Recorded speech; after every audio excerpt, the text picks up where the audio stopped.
আসসালামু আলাইকুম রহমতুল্লাহ। ইন্নাল হামদুলিল্লাহ ওয়াসসালাতু ওয়াসসালামু আলা মান লা নাবিয়্যা বা'দা, আম্মা বা'দ। আউযু বিল্লাহি মিনাশ শাইতানির রাজিম। বিসমিল্লাহির রহমানির রহিম। ফাসাল্লি লিরাব্বিকা ওয়ানহার। মোহতারাম হাজিরিন, আজকে আপনাদের সম্মুখে কুরবানি সংক্রান্ত ওই সমস্ত বিষয় নিয়ে সামান্য ধারণা দেব যে বিষয়গুলো না করলে আপনার কুরবানি হবে না। অর্থাৎ কুরবানির জন্য কি কি শর্ত। প্রথমেই আমরা জেনে নেই যে কুরবানি কাকে বলে। আল কুরবান আয় মা ইয়াতাকাররাবুল আবদু বিহি ইলাল্লাহ, অর্থাৎ যার মাধ্যমে বান্দা তার রবের নিকটবর্তী পৌঁছে যায় তাই হলো কুরবানি। সুবহানাল্লাহ।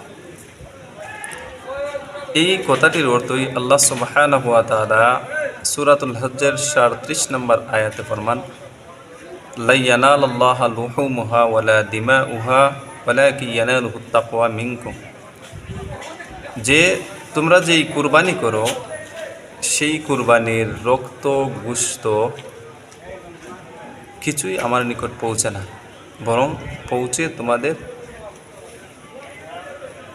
তাকওয়া, তোমাদের অন্তরের নিহিত বিষয়গুলো, তোমাদের তাকওয়াটা, তোমাদের নিয়তটাই আমার কাছে পৌঁছে। সুবহানাল্লাহ। আল্লাহ তাআলার রক্ত মাংস কিছুরই প্রয়োজন নেই, শুধুমাত্র আল্লাহ তাআলা আমাদের নিয়ত দেখেন, আমাদের তাকওয়াটা দেখেন, আমাদের অন্তরের বিষয়গুলো আল্লাহ তাআলা লক্ষ্য করেন। এই কথাটির মর্ম রদ্দুল মুহতারের ৯ নম্বর খণ্ডের মধ্যে বিস্তারিত আলোচনা করা হয়েছে যে যেই ব্যক্তি কুরবানির দ্বারা উদ্দেশ্য আল্লাহ তাআলাকে খুশি করা বা নিয়ত শুধু হয় আল্লাহ তাআলার রেজামন্দি হাসিল করা, সন্তুষ্টি অর্জন করা, তাহলেই এটা কুরবানি বলে গণ্য হবে। আর যদি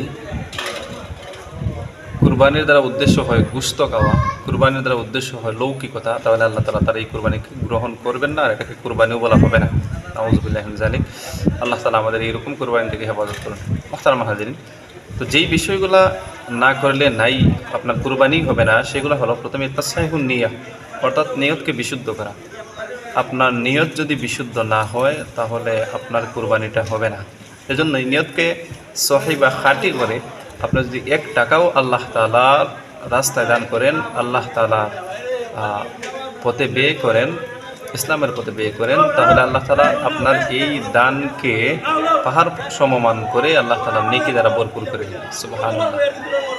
আর নিয়ত বিশুদ্ধ না করে, নিয়তের মধ্যে গড়বড় রেখে লৌকিকতা প্রদর্শন করে, অথবা নিয়ত যদি ফাসেদ হয়, অশুদ্ধ হয়, গয়রুল্লাহকে খুশি করা হয়, আল্লাহ তাআলা অন্য কাউকে খুশি করার উদ্দেশ্য হয়, তাহলে লক্ষ টাকা দান করলেও আপনি বিন্দু পরিমাণ সওয়াবেরও আশা করতে পারেন না।